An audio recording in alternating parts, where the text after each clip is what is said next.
Welcome to I dream. నేను మీ సురేఖ. ఈ మధ్య నేషనల్ ఛానల్స్ దగ్గర నుంచి శాటిలైట్ ఛానల్స్ దగ్గర నుంచి యూట్యూబ్లో ఎక్కువగా వినిపిస్తున్న మాట ఏంటి అంటే పింక్ ట్యాక్స్. అసలు ఎందుకు పింక్ ట్యాక్స్ గురించి ఈ మధ్య ఎక్కువగా మాట్లాడుతున్నాం, పింక్ ట్యాక్స్ గురించి క్లియర్గా మాట్లాడదాం. ఈరోజు మనతో పాటు ఉన్నారు చార్టెడ్ అకౌంటెంట్ రవీంద్ర బాబు గారు. వారిని అడిగి మరిన్ని విషయాలు దీని గురించి తెలుసుకుందాం. నమస్కారం సార్. నమస్కారం madam. Sir, pink tax national media నుంచి లోకల్ మీడియా వరకు చాలా వరకు మాట్లాడుతున్నాను సార్. తెలుగు ఛానల్స్లో చెప్పాలంటే కొంతవరకు తక్కువనే చెప్పాలి సార్. ఏంటి సార్ అసలు ఈ పింక్ ట్యాక్స్ అనేది? ఎందుకు ఈ మాట ఇంతలా వినిపిస్తుంది? మేడం మీరు ఇప్పుడు చూడండి, ఇది ఒక డిపార్ట్మెంటల్ స్టోర్కి వెళ్ళండి, ఒక లిప్ బామ్ తీసుకోండి, same quantity, same quality, same company, same అదే కంపెనీ, అదే క్వాలిటీ, అదే క్వాంటిటీ తీసుకుంటే ఒక ఉమెన్కి అది యావరేజ్గా 250 రూపీస్ ఉండేది. అదే మెన్కి అయితే 165 రూపీస్. ఓకే, అంటే అరౌండ్ 85 రూపీస్ ఉమెన్కి ఎక్కువ ప్రైస్ కంపెనీస్ పెడుతున్నాయి.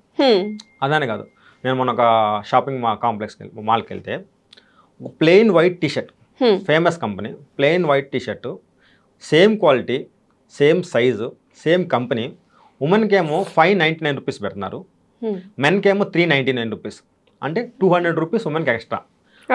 అంటే ఆటోమేటిక్గా తెలియకుండా ఉమెన్స్ని టార్గెట్ చేసి same product, same quality, same company ఎక్కువ రేటు ఉమెన్ దగ్గర నుంచి ఛార్జ్ చేస్తున్నారు.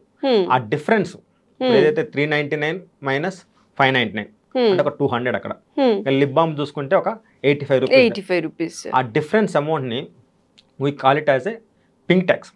ఓకే, అని ఇది ఎప్పటి నుంచో ఉంది, కానీ ఫస్ట్ టైం 1994లో కాలిఫోర్నియాలో పింక్ ట్యాక్స్ అనే ఒక పదాన్ని యాడ్ తీసుకొచ్చారు. సో ఇలాగా ఉమెన్ టార్గెట్ చేసి ఎక్కువ సేమ్ వాళ్ళకి అమ్మే ప్రొడక్ట్స్ని same quality, same size, same quantity, same company వాళ్ళు మెన్ కన్నా ప్రీమియంకి ఉమెన్కి అమ్ముతారు.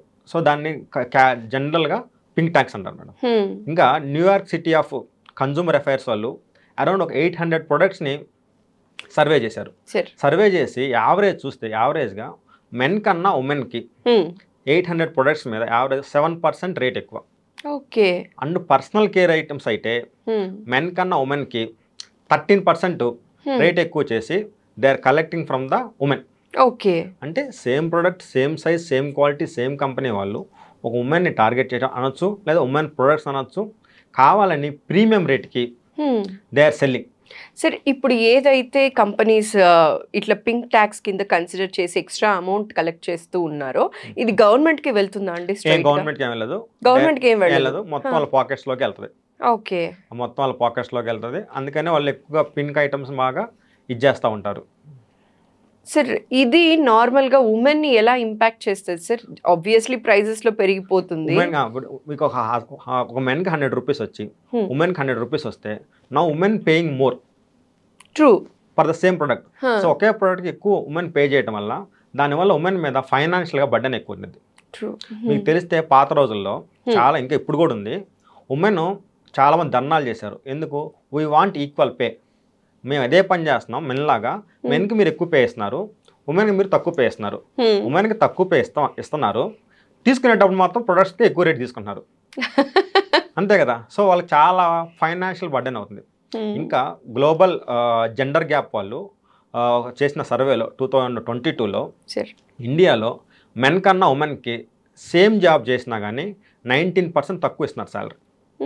అంటే ఒక పని చేస్తే ఉమెన్కి ఎంతైతే అమౌంట్ ఇస్తున్నారో ఉమెన్కి 19% తక్కువ ఇస్తున్నారు ఆ సర్వే ప్రకారం.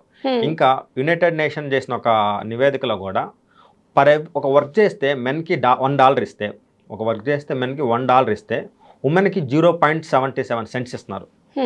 అంటే ఉమెన్కి ఇచ్చేటప్పుడేమో తక్కువ ఇస్తున్నారు, వాళ్ళ దగ్గర నుంచి కలెక్ట్ చేసుకునేటప్పుడేమో ఎక్కువ కలెక్ట్ చేసుకుంటున్నారు.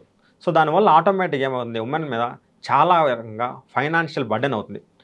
మీకు ఇంకా చెప్తే కాలిఫోర్నియాలో 2020లో చేసిన సర్వే ప్రకారం ఒక ఉమెన్ యావరేజ్గా ఇలా ఎక్కువ అమౌంట్, అంటే మెన్ 100 రూపీస్ పే చేస్తే దే ఆర్ పేయింగ్ 120, అంటే 20 రూపీస్ ఎక్స్ట్రా పే చేశారు.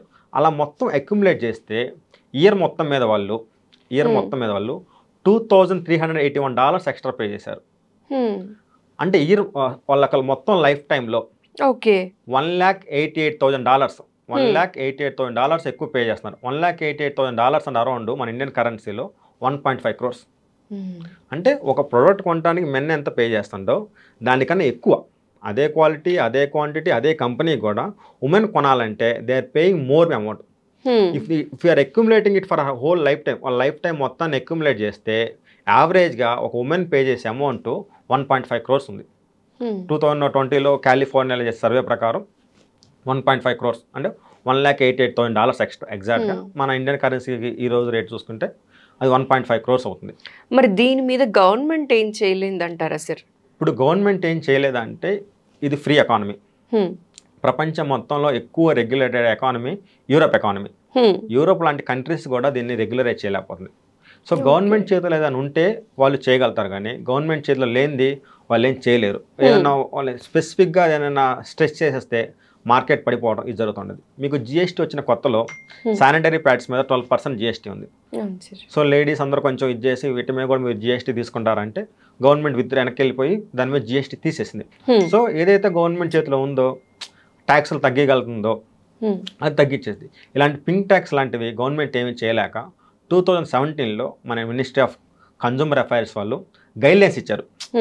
మీరు ఇలా ఎక్కువ ఛార్జ్ చేయబోకండి ఉమెన్ ప్రొడక్ట్స్కి, అట్లీస్ట్ మీరు కొంచెం తగ్గియండి, ఈ డిఫరెన్స్ తగ్గియండి, ఈ డిస్పారిటీ తగ్గియండి అని చెప్పి గైడ్లైన్స్ ఇచ్చారు. తప్పితే స్పెసిఫిక్గా నేను ఈ యాక్ట్ చేస్తున్నాను, ఇది మీరు ఫాలో అవ్వకపోతే మీ మీద రూల్ కానీ యాక్ట్ కానీ అయితే రాలేదు, ఓన్లీ గైడ్లైన్స్ మాత్రమే తప్పితే రూల్ కానీ యాక్ట్ కానీ ఇప్పటిదాకా ఇండియాలోనే కాదు ప్రపంచంలో ఎవరూ తీసుకురాలేదు.